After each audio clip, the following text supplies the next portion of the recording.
전화가 또 울렸다. 다시 한번. 오래된 아이폰이 나무 테이블 위를 살짝 미끄러지듯 움직였다. 마치 도망치려는 것처럼. 화면은 내가 외우고 있는 이름들로 계속 밝아졌다. 엄마, 아빠, 동생 준호. 늘 그 셋 악몽처럼 반복되는 이름들. 6개월 전 나는 그 투사라 외곽의 집을 떠났다. 고함도 눈물도 없었다. 조용히 문을 닫고 나왔다. 엄마가 마지막으로 소리친 말. 너 같은 배은망덕한 놈. 당장 꺼져. 다시는 돌아오지 마. 나는 그 말이 끝나기도 전에 등을 돌렸다. 고귀하게 보이려던 게 아니라 단지 더 이상 대답할 힘이 없었기 때문이다. 오랜 세월 그림자처럼 살아오며 나는 더는 말싸움을 할 에너지도 없었다. 지금 나는 북서울에 있는 작은 원룸 아파트에 삐걱이는 의자에 몸을 말고 앉아있다. 이 집의 모든 구석엔 피곤이 묻어있지만 적어도 여긴 내 공간이다. 문 뒤에서 전화 요금 고지서를 들이밀거나 날카로운 비난을 던지는 사람은 없다. 오직 천장 선풍기의 부드러운 삐걱거림과 커튼 사이로 스며드는 게으른 햇살만이 나를 감싼다. 전화가 또 빛났다. 5번째다. 엄마였다. 그보다 먼저 문자 메시지가 떴다. 유진아, 아직 가족을 조금이라도 생각한다면 제발 전화 좀 받아. 준호가 너무 힘들어해. 준호가 힘들다고? 나는 입술을 꾹 다물고 화면을 넘겼다. 잠금 해제하지 않고. 그런 말은 너무 많이 들었다. 그 애가 힘들어. 내 동생이잖니. 네가 좀 도와줘야지. 엄마는 동생을 10살 때부터 31가 된 지금까지 끼고 살았다. 제대로 된 직장을 다닌 적도 없으면서 항상 새 옷과 게임기, 누군가의 손길이 따라붙었다. 그 누군가는 항상 나였다. 나는 보험회사에서 주 60시간씩 일하고 집에 돌아와 정우를 갈고 저녁을 만들고 전기세를 냈다. 나는 좋은 딸이었다. 가족이라는 이름 아래 내 피와 잠을 깎아가며 이 집을 지탱했다. 언젠가 나도 보일 거라고 믿었다. 그렇게만 하면 진심을 알아주리라. 나는 틀렸다. 나는 전화를 무음으로 돌리고 화면을 아래로 향하게 했다. 진동의 잔향이 여전히 두개골 어딘가에 맴도는 듯 했지만 괜찮았다. 이제는 그 소리가 가슴 깊이 베어들지 않았다. 나는 배웠다. 그들의 불안과 외침이 항상 진심이 아니었다는 걸. 내가 집을 떠나던 날 하늘은 맑았다. 비도 천둥도 없었다. 아무것도 예고하지 않았다. 나는 몇 벌의 옷과 노트북, 오래된 고민형 하나를 캐리어에 넣고 문을 잠갔다. 문장을 끝맺는 마침표처럼 조용하고 단호하게. 그들은 내게 다시는 돌아오지 말라고 했다. 나는 그 말을 철저히 존중했다. 단지 그들이 상상하지 못했던 건 내가 진짜 사라질 줄은 몰랐다는 것. 엄마는 여전히 매주 이메일을 보낸다. 아빠는 가끔 한 줄짜리 메시지를 남긴다. 감정에 휘둘리지 말고 현실을 봐. 준호? 사과는 단 한 번도 없었다. 그런데 어제 처음으로 그가 문자했다. 엄마 아빠를 이렇게 놔두고 가다니. 우리 가족 전부가 너 때문에 고통받고 있어. 내가 고통을 주는 존재라니.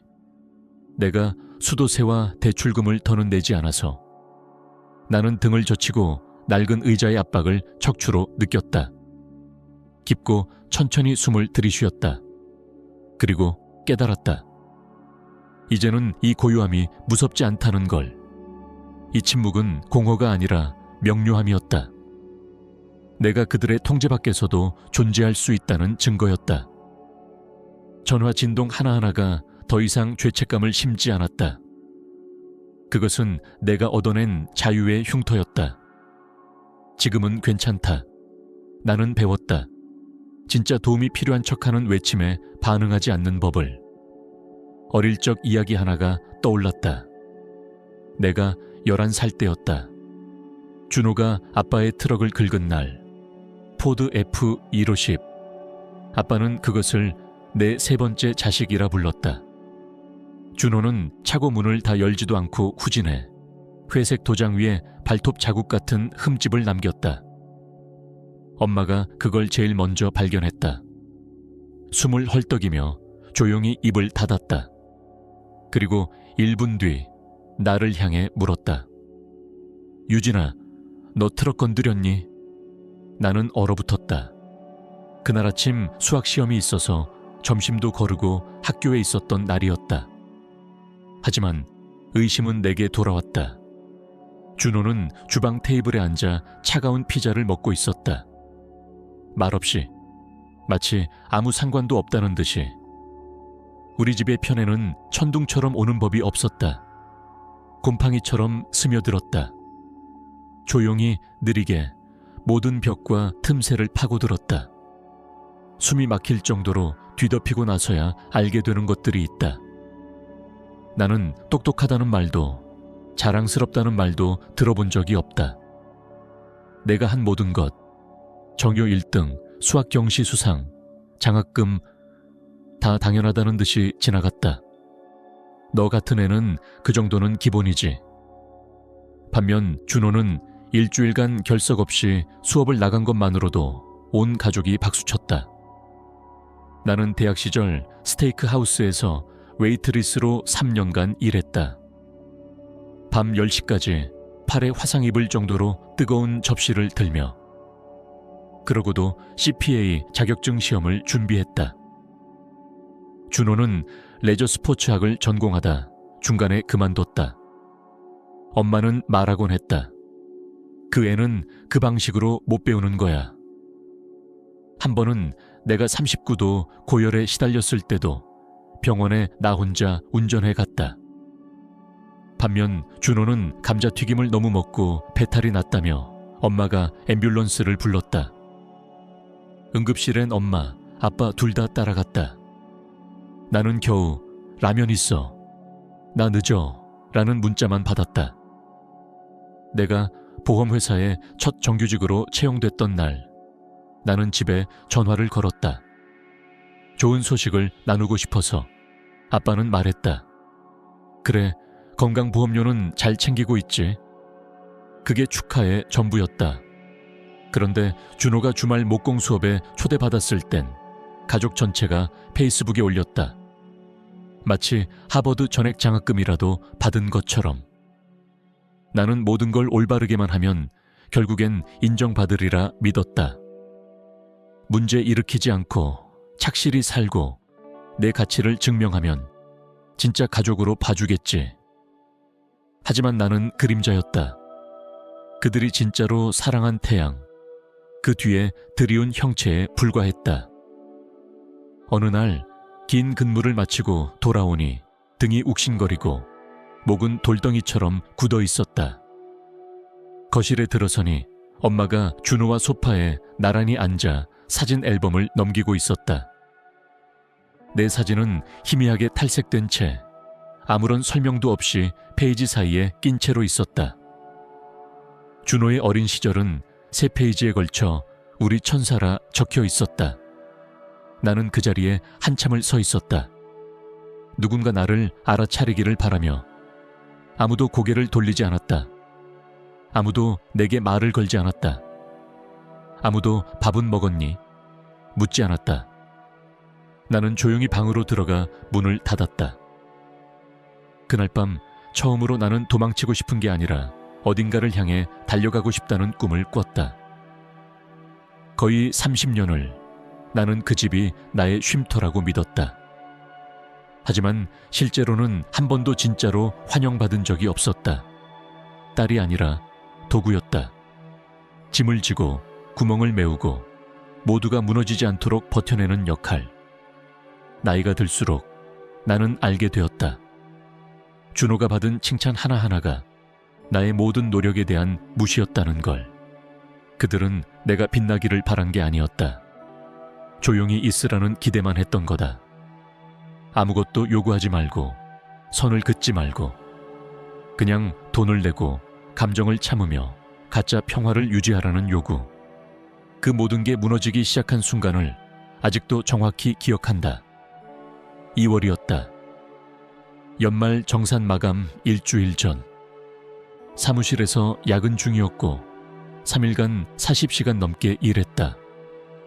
책상에서 일어났을 땐 밤 11시 45분. 주차장 가로등이 자동차 창에 반사되어 두통을 일으켰다. 고객 재무 예측 보고서도 집에 가서 마무리해야 했다. 그때 엄마에게서 전화가 왔다. 유진아, 미안한데 말이지.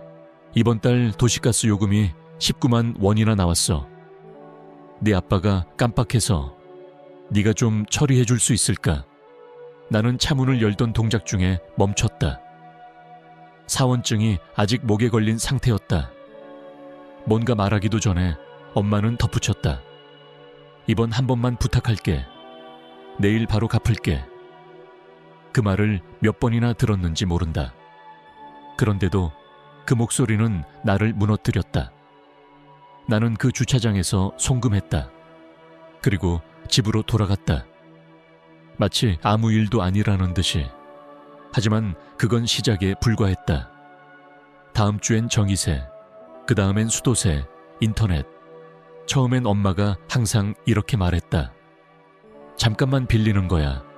내일 꼭 갚을게. 그러다 그 말은 바뀌었다. 가족이면 도와야지. 아빠는 대놓고 말했다. 유진이가 해줄 거야. 아무도 내가 여유가 있는지 물어보지 않았다. 밤늦게 전화를 한 것에 대해 미안하단 말도 없었다. 나는 월급 받는 사람이었으니까 당연히 짊어져야 한다고 여긴 거다. 한 달 후 준호가 노트북 할부금을 연체해서 신용이 망가졌다. 엄마가 회의 중에 전화를 걸어왔다. 얘야, 준호가 정말 힘들어. 열심히 하려는데 도와주는 사람이 없어. 네가 공동 명의로 새 노트북 하나만 사주면 안 될까? 95만 원쯤 해. 내가 천천히 갚을게. 나는 그 천천히의 의미를 알고 있었지만 그때는 아직 사랑이 이용되면 사랑이 아니게 된다는 진실을 몰랐다. 3달 안에 나는 집안의 고정지출 대부분을 담당하게 됐다. 월 평균 120만 원. 너무 자주 송금하다 보니 알람 설정을 따로 해둬야 했다. 어느 달엔 내가 내 사정을 말하려 하면 엄마는 한숨 쉬었다. 너무 계산적이야. 우리 지금 얼마나 힘든데. 어느 토요일 오후 나는 홀푸드에서 장을 보고 돌아왔다. 팔 가득 장바구니를 들고 세제, 화장지, 아몬드, 우유까지. 문을 열고 들어섰다. 준호는 거실 소파에 드러누워 피자를 먹으며 유튜브를 보고 있었다. 천장 선풍기가 느릿하게 돌아갔다. 아무도 나오지 않았다. 아무도 수고했어 하지 않았다. 부엌에 가방을 올려두는데 엄마가 방 안에서 외쳤다. 너 아빠 과자 사왔니? 나는 대답하지 않았다. 조용히 냉장고를 열었다. 그 안에 내 것이란 단 하나. 생수 한 병과 마른 레몬 반쪽뿐이었다. 그날 밤 나는 노트북을 켜고 엑셀 스프레드를 만들었다. 항목을 나눴다. 전기세, 가스비, 수도, 준호 차량 수리비, 아빠 약값, 내가 공동 명의로 초식 냈던 카드빚, 마지막 줄 합계. 나는 그 숫자를 보고 10분 넘게 움직이지 못했다. 6달, 총 1,600만 원 이상. 나는 그 파일을 출력해서 책상 위 벽에 붙였다. 갚으라는 뜻이 아니라 잊지 않기 위해. 내가 사랑이라 믿으며 준 것을 사실은 얼마나 철저히 착취당했는지를. 그때부터 나는 조용히 아니오라는 말을 배우기 시작했다. 아주 작게, 실험하듯 준호 운전면허 갱신 데려다 주는 걸 거절했다. 그 결과 엄마는 떨리는 목소리로 말했다. 너 정말 많이 변했다. 차가워졌어. 아빠는 짧게 문자를 보냈다. 너는 내 위치를 알아야 해. 준호는 간단하게 말했다. 돈 좀 있다고 잘난 줄 아냐?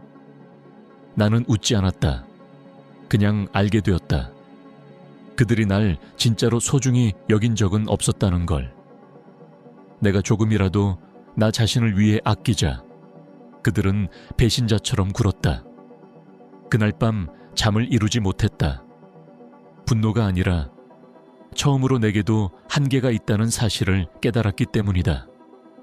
나는 가족이 아니라 제공자로만 여겨져 왔던 거다. 기둥처럼. 그런데 지지받지 못한 기둥은 결국 무너진다. 어느 토요일 저녁, 나는 오후 6시쯤 사무실을 나섰다. 점심도 먹지 못하고 하루 종일 고객 투자 분석과 갑작스러운 회의로 정신없이 보낸 날이었다. 그래도 나는 장을 보기 위해 마트를 들렀다. 엄마가 보낸 문자에 적힌 목록대로 아몬드 우유 2병, 살코기, 유기농 올리브유, 통밀 식빵을 샀다. 가격은 거의 17만 원에 달했다. 거기에 준호를 위해 내가 따로 고른 간식과 과일까지 더하면 제법 무거운 장바구니였다. 나는 서울 동쪽 거의 20년을 살았던 옛집까지 40분 넘게 운전해 갔다. 그 골목길로 접어들 때마다 가슴 한구석이 조여왔다. 그리움이 아니라 설명할 수 없는 익숙한 고통 같은 감정이었다. 현관문은 약간 열려 있었다. 마치 내가 올 걸 알고 있었던 것처럼. 어깨로 문을 밀고 들어섰다. 손에 짐이 가득했기에 누구라도 나와서 받아주기를 바랐다. 하지만 방에는 사람은 없었다. TV에서는 준호가 자주 보던 리얼리티 프로그램이 흘러나오고 있었고 집안 공기는 청소 세제 냄새로 가득했다. 엄마는 주말마다 대청소를 했다. 집을 깨끗이 하려는 게 아니라 여전히 모든 걸 관리하고 있다는 걸 증명하려는 듯이. 사실은 내가 사준 청소용품이 없었으면 그조차도 쉽지 않았을 거라는 걸 알면서도. 내가 장을 부엌 카운터 위에 내려놓자마자 엄마가 주방 입구에 나타났다. 팔짱을 낀 채 눈을 깜박이지도 않고 나를 바라보았다. 우리 얘기 좀 해야겠어. 그 목소리는 냉정하고 단호했다. 나는 아직 신발도 벗지 않은 상태였다. 방금 일 끝났어. 나는 조심스럽게 말했다. 조금만 숨 좀 돌리게 해줘. 엄마는 날카롭게 말을 잘랐다. 지금이 적기야. 더 미룰 수 없어. 계단 뒤에서 아빠가 모습을 드러냈다. 말없이 그림자처럼. 준호는 소파에 기대 앉아 게임기를 들고 있었다. 그는 고개조차 들지 않고 왔네? 라고 중얼거렸다. 나는 가방끈을 움켜쥐었다. 무슨 일이야? 엄마는 깊게 한숨을 내쉬었다. 마치 모든 문제의 근원이 나인 것처럼. 유진아, 넌 지금 안정된 직장도 있고 차도 있고 내 집도 있잖아. 근데 이 집은 너무 힘들어. 아빠도 지쳐있고 준호도 아직 방향을 못 잡았고 이제는 좀 더 많이 책임져야 하지 않겠니? 나는 얼어붙었다. 나는 지난 2년간 전기, 가스, 수도, 인터넷, 주택, 융자까지 매달 100만 원 넘게 보내고 있어. 더 뭘 바라는 건데? 아빠가 나섰다. 목소리는 차분했지만 단단했다. 이건 책임의 문제야, 유진아. 가족이라면 책임을 져야 해. 넌 어른이잖아. 그걸 알아야지.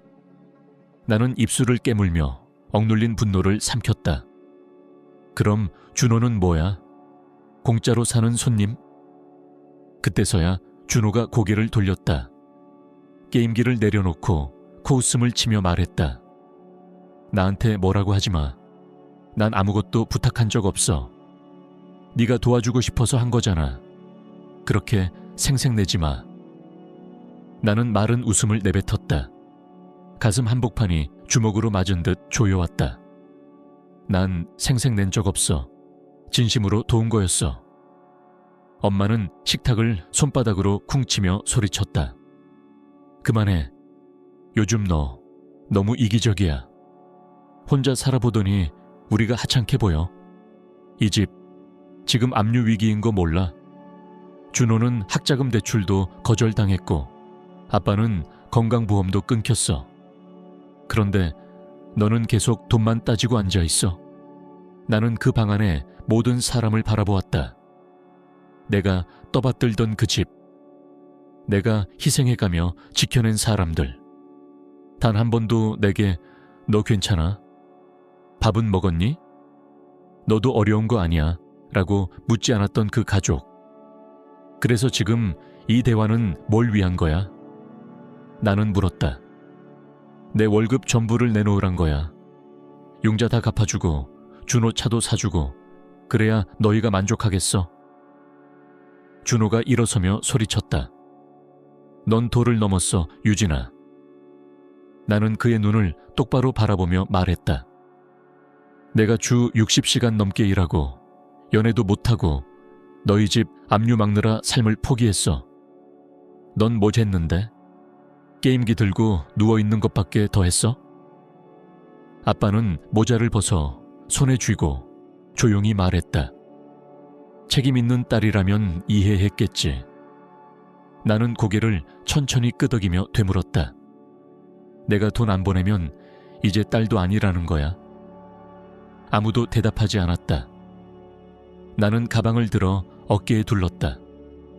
차가운 바람이 얼굴을 때렸다. 그 순간 머릿속이 맑아졌다. 나는 문을 쾅 닫지도 소리치지도 않았다. 단지 조용히 말했다.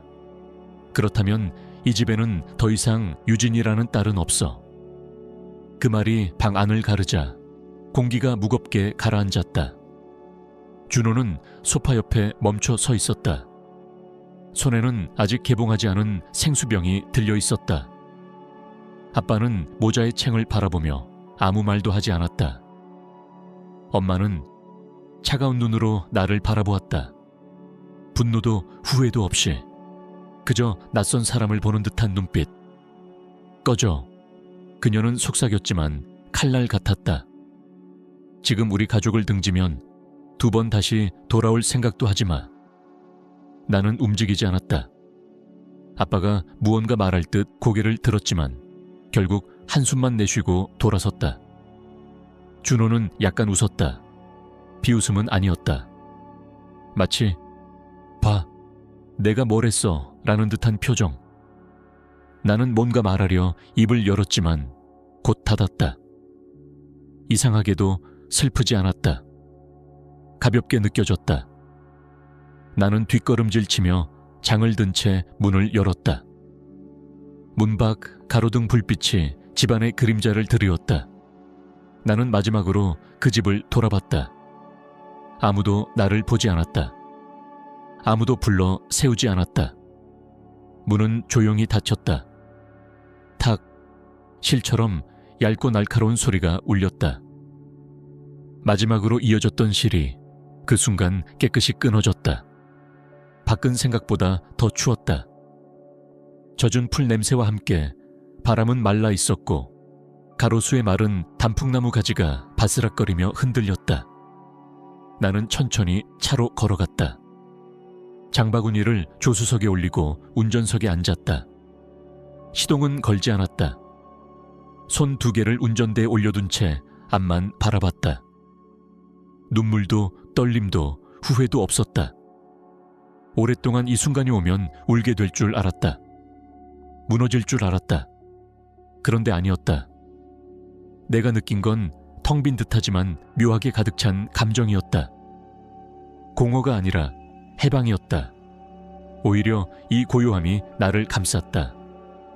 나는 그 동네를 빠져나오며 일부러 속도를 늦췄다. 가로등이 하나씩 지나갈 때마다 마치 문장이 끝나는 듯한 리듬이 있었다. 내가 살아온 인생의 한 장이 화려한 불꽃도 없이 돌이킬 수 없는 침묵으로 닫히고 있었다. 집에 도착했을 땐 저녁 8시 가까운 시간이었고 나는 장을 들고 2층 아파트 계단을 천천히 올랐다. 낡고 따뜻한 공간. 희미한 노란 조명이 거실을 감싸고 라벤더 오일의 잔향이 아직 남아있었다. 장바구니를 부엌 카운터에 올려두고 신발을 벗고 코트를 걸었다. 모든 동작이 느렸고 이상하리만큼 평온했다. 마치 오랜 폭풍 후에서 막 빠져나온 사람처럼. 나는 물 한 잔을 따라 소파에 앉았다. 그제야 몸이 떨리기 시작했다. 두려움이 아니라 긴장이 풀려서였다. 수년간 경계 상태로 살아온 몸이 이제야 이완되기 시작한 것이다. 나는 주위를 둘러보았다. 모든 게 중고였다. 차고 세일에서 산 테이블, 빛바랜 소파, 한쪽 구석에 몬스테라는 2달간 돌보지 않았는데도 새 잎을 틔우고 있었다. 하지만 이곳은 내 공간이었다. 비난도 죄책감도 한 번만 더 참아라는 눈빛도 없었다. 그저 내 호흡만이 공간을 채웠다. 노트북을 열고 예산 스프레드시트를 켰다. 총합은 1980만 170원. 1월 이후 내가 보낸 돈. 한 푼도 돌려받지 못했고 약속도 지켜지지 않았다. 맨 아래 줄에 새 항목을 하나 더 추가했다. 최종 지출 항목, 자유, 가격, 값을 매길 수 없음. 그리고 파일을 닫았다. 다시는 열 필요 없었다. 그날 밤 나는 8시간을 온전히 잤다. 꿈도 꾸지 않았고 새벽에 깨는 일도 없었다. 천장 선풍기의 잔잔한 소리와 내 심장에 안정된 박동만이 방 안에 있었다. 드디어 평화였다. 그 집을 떠난 지 3일이 지난 어느 아침, 나는 작은 부엌에서 혼자 계란을 부치고 있었다. 중고마켓에서 산 오래된 팬이었다. 버터가 지글지글 소리를 내고 커피 향이 아침 공기 속을 맴돌았다. 가장 이상한 건 아무도 나를 부르지 않는다는 사실이었다. 전화벨이 울리지도 않았고 유진아 배관이 고장났는데 12만 원만 보내줄래? 같은 문자가 오지도 않았다. 계좌 알림도 없었다. 아빠 약값을 대신 내달라는 부탁도, 준호가 또 라면만 먹는다며 도와달라는 푸념도 없었다. 수년 만에 처음으로 계좌 잔고를 확인하지 않고 아침을 먹었다. 그리고 그게 전혀 죄책감으로 다가오지 않았다. 나를 위해 돈을 쓰는 것이 당연하게 느껴졌다. 나는 커피잔을 내려놓고 창밖을 바라봤다. 4월의 서울 아침 바람은 아직 싸늘했지만 그 차가움이 더 이상 따갑게 느껴지지 않았다. 오히려 부드럽고 나를 일깨우는 듯했다. 나는 살아있고 평화롭게 살 자격이 있다. 나는 그렇게 속으로 중얼거렸다. 그리고 나만의 리듬을 다시 만들기 시작했다. 퇴근 후엔 꼭 6시 전에 노트북을 닫았다. 더 이상 야근 이메일을 확인하지 않았다. 매주 수요일 요가 수업에 등록했고 토요일엔 동네 마르쉐에 갔다. 그곳에서 알게 됐다. 봄토마토는 생각보다 훨씬 달콤하다는 것을. 그동안 사치라고 생각했던 책 몇 권도 샀다. 베란다엔 허브 화분을 놓았다. 로즈메리, 라벤더, 그리고 너무 자주 물을 줬지만 어찌어찌 살아남은 민트. 그렇게 조용한 저녁 속에서 나는 깨닫기 시작했다. 침묵은 무서운 게 아니었다. 그 옛집에선 고요는 폭풍의 전조였다. 엄마의 침묵은 분노였고 아빠의 침묵은 판단이었으며 준호의 침묵은 다음 요구를 계산하는 신호였다. 하지만 여기서의 침묵은 그저 누구도 내게 기대지 않는다는 뜻이었다. 그리고 그건 이기적인 게 아니었다. 자유였다. 10년 만에 처음으로 나는 저축이라는 걸 계획할 수 있었다. 새로운 계좌를 하나 만들었다. 오직 나만의 목표를 위한 용도였다. 콜로라도 여행, 새 노트북, 언젠가는 금융상담색에 투자 컨설팅을 받기 위한 준비. 어느 일요일 아침 나는 콜드브루 커피를 내리고 베란다에 앉아 책을 읽었다. 페이지를 접어놓은 문장은 이렇게 적혀 있었다. 네 삶이 천천히 침식되는 걸 허락하면서까지 타인을 편안하게 만들 필요는 없다. 나는 그 문장을 조용히 되새겼다. 너무 오랫동안 가족이란 이름 아래 무조건적인 희생이 당연하다고 믿었다. 하지만 이제는 안다. 누군가를 짊어지는 사랑은 내가 타올라야만 그늘을 줄 수 있다면 그건 진짜 사랑이 아니라는 것을. 5월 초 어느 날 오후 나는 회사 세미나에서 대학교 동기인 수연을 우연히 마주쳤다. 함께 점심을 먹으며 이런 말을 들었다. 요즘 좋아 보인다. 대학교 1학년 때 유진이 같아. 하지만 훨씬 강해졌어. 나는 말없이 웃었다. 어떤 설명도 필요 없었다. 등을 곧게 펴고 앉아있는 내 자세, 분단위로 시간을 확인하지 않는 눈빛, 누가 뭔가 요구할까봐 핸드폰을 움켜쥐지 않는 손. 그것이 충분한 대답이었다. 나는 엄마, 아빠, 준호의 번호를 차단하지 않았다. 단지 알림을 꺼뒀다. 숨기기 위해서가 아니라 다시 끌려가지 않기 위해서였다. 지난 6달 동안 그들의 메시지를 수없이 보았다. 어떤 건 비난, 어떤 건 아무 일도 없었던 듯한 안부, 어떤 건 애원. 하지만 나는 대답하지 않았다. 왜냐하면 이제 안다. 대답이 언제나 친절은 아니라는 걸. 때로는 침묵이 가장 강한 자기 방어가 된다. 그날 밤 저녁 설거지를 하던 중 우편함을 열었다. 광고지 틈에 껴있던 얇은 봉투 하나. 은행 로고, 발신인은 엄마 이름, 수신인에 내 이름이 적혀 있었다. 나는 조심스럽게 봉투를 열었다. 주택담보대출 연체 3차 통보서. 몇 초 동안 나는 그 종이를 들고 멈췄다. 그리고 천천히 접어 테이블 위에 내려놨다. 천천히 숨을 들이쉬며 생각했다. 결국 올 게 왔구나. 이번엔 도망치지 않기로 했다. 고개를 숙이지 않기로 했다. 다음 날 분기별 보고서를 정리하던 도중 아빠에게서 메시지가 왔다. 단 8단어. 유진아, 이번 달은 왜 아직 입금 안 했니? 나는 그 문장을 3번이나 읽었다. 눈이 입금이라는 단어에서 멈췄다. 마치 내가 뭔가 잊은 의무라도 있다는 듯한 말투였다. 인사도 물음표도 맥락도 없었다. 당연하다는 듯. 나는 노트북을 덮고 핸드폰을 열어 은행 앱을 확인했다. 지난 6개월 동안 나는 그 어떤 돈도 보내지 않았다. 그 사실이 분명하다고 생각했다.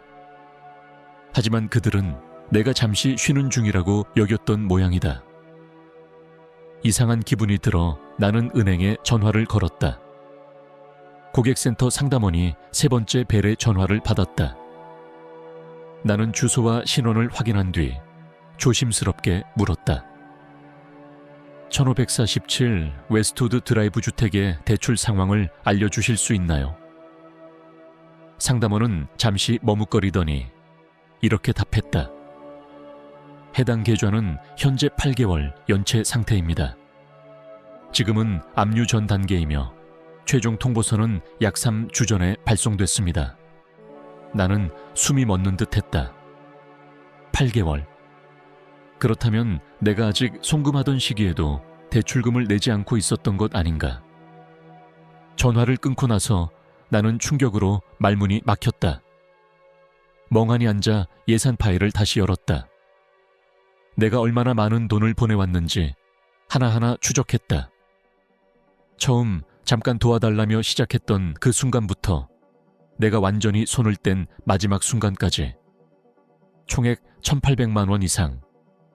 그런데 그 집은 결국 압류당하고 있었다.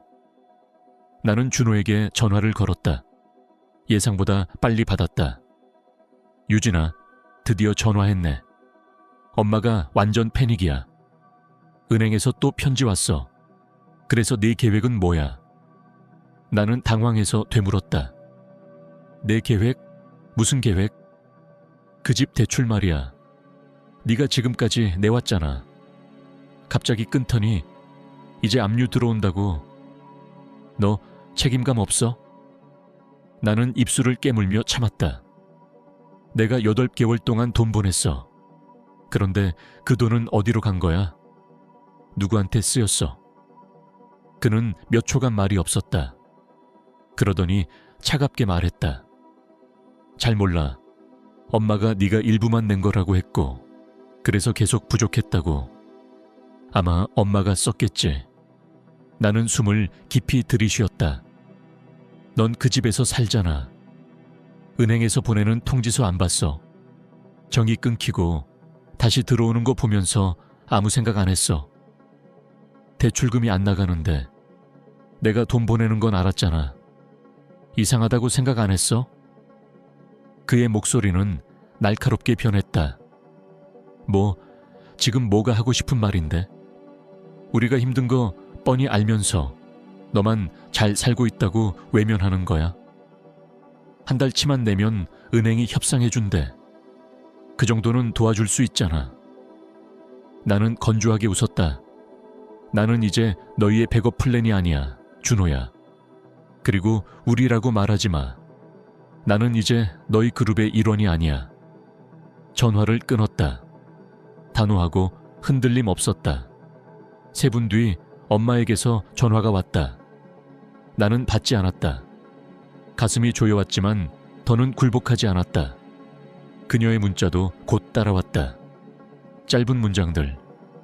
유진아, 네가 부담스러웠다면 미안해. 하지만 이 집도 내 집이야. 여기서 자랐잖니. 이 집이 없어지면 너도 후회하게 될 거야. 아빠의 문자도 바로 이어졌다. 유진아, 여긴 내 집이기도 해. 정말 우리가 길에 나앉는 걸 보고 싶니? 그리고 역시나 준호는 건방지고 무심한 어투로 짧게 보냈다. 그래, 도망쳐. 나중에 네가 힘들 때 누가 도와줄지 보자. 나는 그 화면을 가만히 바라보며 아무 감정도 느끼지 못했다. 분노도 아니었고 상처도 아니었다. 오히려 소름 끼칠 만큼 맑은 깨달음이었다. 그들은 언제나 나를 딸로 본 것이 아니라 문서 없는 보험처럼 여겼다. 걸어 다니는 지갑, 위기의 순간에 누를 수 있는 도움 버튼으로 말이다. 내 친절은 의무였고 내 침묵은 약점이었다. 이제는 알았다. 그 구조에서 빠져나오는 유일한 방법은 다시는 그 구조 안으로 들어가지 않는 것뿐이라는 걸. 나는 전화를 걸었다. 그들이 이 대화를 들을 자격이 있는지는 모르겠지만 나 자신을 위해 이 이야기를 마무리 지을 필요가 있었다. 엄마가 한 번의 벨소리도 안 들리게 바로 받았다. 그리고는 스피커폰으로 바꿨다. 배경에서 식탁을 두드리는 소리, 아빠의 낮은 숨소리, 준호의 기척이 들려왔다. 유진아? 엄마가 부드러운 목소리로 말했다. 그 말투가 오히려 오싹했다. 나 하나만 물어볼게. 나는 천천히 말했다. 8개월 전까지도 내가 대출금을 보내고 있었어. 그 돈 어디 갔어? 몇 초간 정적. 엄마가 더듬거리기 시작했다. 그게 네 아빠가 치과 치료를 받아야 했고 준호차도 고장났고 너도 알잖니. 요즘 물가가 얼마나 올랐는지.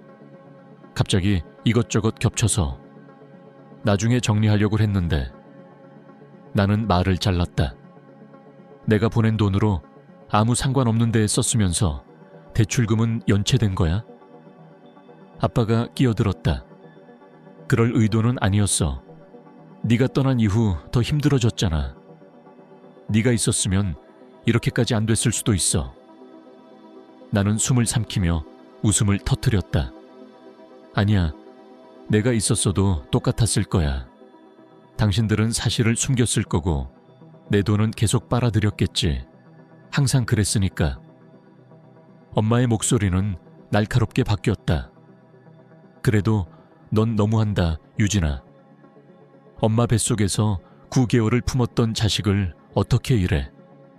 우리 이제 집도 잃게 생겼는데 넌 그걸 그냥 두고 보겠다는 거니? 나는 단호히 말했다. 나는 배은망덕한 딸이 아니야. 하지만 더 이상 바보도 아니야. 정적. 나는 조용히 덧붙였다. 나는 당신들의 딸이야. 금융구조가 아니고 긴급구조 자금도 아니야. 도망치기 위한 마지막 구명줄도 아니야. 그리고 그 어떤 책임도 더는 내 것이 아니야. 준호가 배경에서 소리쳤다. 너 그렇게 잘난 줄 알아? 우리가 없었으면 넌 아무것도 아니었어. 나는 웃었다. 진심으로. 그 문장은 내가 수년간 의심해왔던 걸 완전히 확신하게 만들어줬다. 아니, 나는 당신들 덕분에 성공한 게 아니야. 당신들 덕분에도, 덕택에도, 나는 여러분에도 불구하고 성공했어. 엄마가 울기 시작했다. 아빠는 깊게 한숨을 쉬었다. 준호는 뭔가를 중얼거렸지만 이제는 듣고 싶지도 않았다. 행운을 빌게요. 나는 마지막으로 말했다. 앞으로는 여러분 각자의 선택에 대한 책임을 스스로 지세요. 그리고 누군가가 왜 유진이가 가족과 인연을 끊었냐고 물으면 사실대로 말하세요. 내가 보낸 돈 당신들이 딴 데 썼고 그 사실을 숨겼다고. 나는 전화를 끊었다. 손이 떨리지도 않았고 심장도 조용했다. 핸드폰을 들어 연락처를 열었다. 엄마 차단, 아빠 차단, 준호 차단. 증오가 아니라 평화를 위해서였다. 마지막으로 가족단체 채팅방에 들어가 한 줄 남겼다. 나는 이제 너희의 백업 플랜이 아니야. 잘 있어. 그리고 조용히 채팅방을 나왔다. 몇 년 만에 처음으로 내 휴대폰이 완전히 조용해졌다. 죄책감을 담은 문자도, 새벽의 요구 전화도, 나를 향해 어딘가 잘못했다고 경고하듯 울리는 알람 같은 진동도 없었다. 나는 소파에 앉아 페퍼민트 차를 한 잔 따라 마셨다. 창문 너머 해는 막 지고 있었고 하늘은 주황빛 띠를 남겼다. 눈을 감고 쿠션에 몸을 기대며 나는 생각했다. 이제 나는 이 이야기의 결말이 아니다. 나는 더 이상 그들의 이야기를 끝맺는 문장이 아니었다. 그들이 앞으로 어떻게 살아갈지는 모른다. 은행에 사정을 해보려 할지도, 친척이나 지인을 찾아다니며 다른 누군가를 다음 도움 버튼으로 삼을지도 모른다. 주변 사람들에게 뭐라고 설명할지도 모른다. 내가 얼마나 냉정해졌는지, 얼마나 가족을 저버렸는지 떠들지도. 하지만 그것은 이제 더는 내 몫이 아니다. 그 집이 어떻게 되든, 그들이 어떤 후폭풍을 맞이하든 나는 책임지지 않는다. 나는 이제 내가 짊어져야 할 삶 하나만을 온전히 살아가고 있기 때문이다. 그날 밤 나는 핸드폰을 열고 수많은 메시지를 다시 훑어보았다. 엄마가 보낸 문자들은 셀 수 없을 정도였다. 화면을 3번 넘겨야 맨 처음 메시지에 도달할 수 있을 정도. 유진아, 너 지금 화난 거 알아. 하지만 상황은 네가 생각하는 것만큼 단순하지 않아. 아빠는 보험이 끊겼고 준호는 너 말고 의지할 데가 없어. 우리 집이 압류당하면 나중에 진짜 후회할 거야. 그리고 다시 아빠, 여긴 내 집이기도 하잖니. 우리가 길에 나앉는 걸 정말로 보고 싶은 거니? 그들의 문제는 한 가지 공통점이 있었다. 단 한 번도 너는 괜찮니? 넌 어떻게 지내고 있니? 같은 말은 없었다. 오직 그들의 상황, 그들의 어려움, 그리고 내가 도와야 한다는 전제. 그 모든 문장에는 묵시적인 전제가 깔려 있었다. 넌 우리를 도울 의무가 있어. 나는 조용히 핸드폰을 내려놓고 거실을 천천히 둘러보았다. 이 낡고 조용한 아파트. 헐거운 선반, 오래된 러그, 중고 소파, 그리고 라벤더 향이 희미하게 남아있는 공간. 이곳엔 의무가 없었다. 요구도 없었다. 침묵이 무서운 징조가 아닌 그저 침묵 그 자체로 존재하는 곳. 그동안 나는 수없이 질문을 던졌다. 내가 조금만 더 잘하면 달라졌을까? 내가 끝까지 참았더라면 뭔가 바뀌었을까? 이제는 안다. 아무것도 달라지지 않았을 거란 걸. 왜냐하면 그들의 시스템은 내가 얼마나 참는지, 얼마나 주는지가 중요한 게 아니었다. 중요한 건 내가 조용히 계속 내주는 사람이기를 바랐다는 것이다. 절대 요구하지 않는 사람, 언제나 감정을 숨기고 있는 사람, 그게 내가 있어야 할 자리였다. 그들이 원하는 가족 구성원의 모습이었다. 하지만 나는 이제 그 자리에 머무르지 않는다. 더는 그림자가 아니다. 더는 안 보이는 딸이 아니다. 이제는 내 이름을 갖고 살아가는 사람이다. 내 시간을 내 뜻대로 쓰고 내 돈을 내가 선택한 것에 쓰며 내 평화를 지켜내는 사람. 나를 도움줄 준비가 된 자원으로 여기는 관계는 더 이상 관계가 아니다.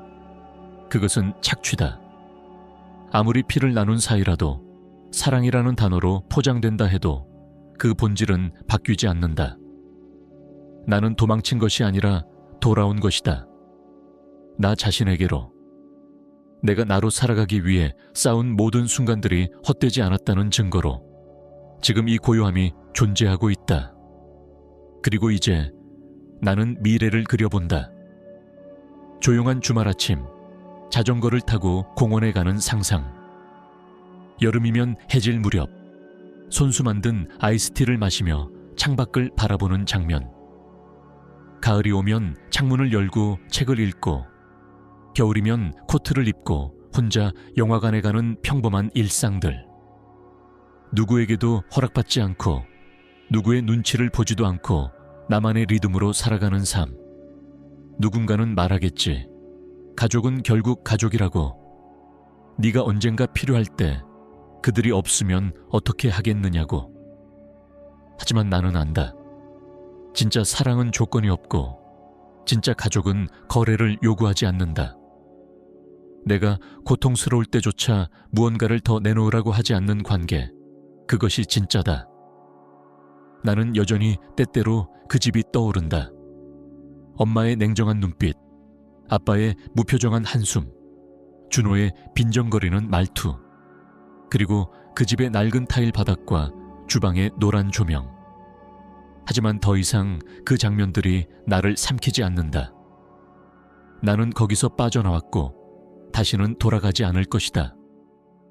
그 집이 사라져도 그들이 나를 원망해도 그 누구도 나의 삶을 대가로 삼을 수는 없다. 나는 더 이상 그들의 구원자가 아니며 그들의 희생양도 아니다. 나는 그냥 유진이다. 내 삶을 살고 내 존재를 지키며 하루하루 숨을 고르는 사람.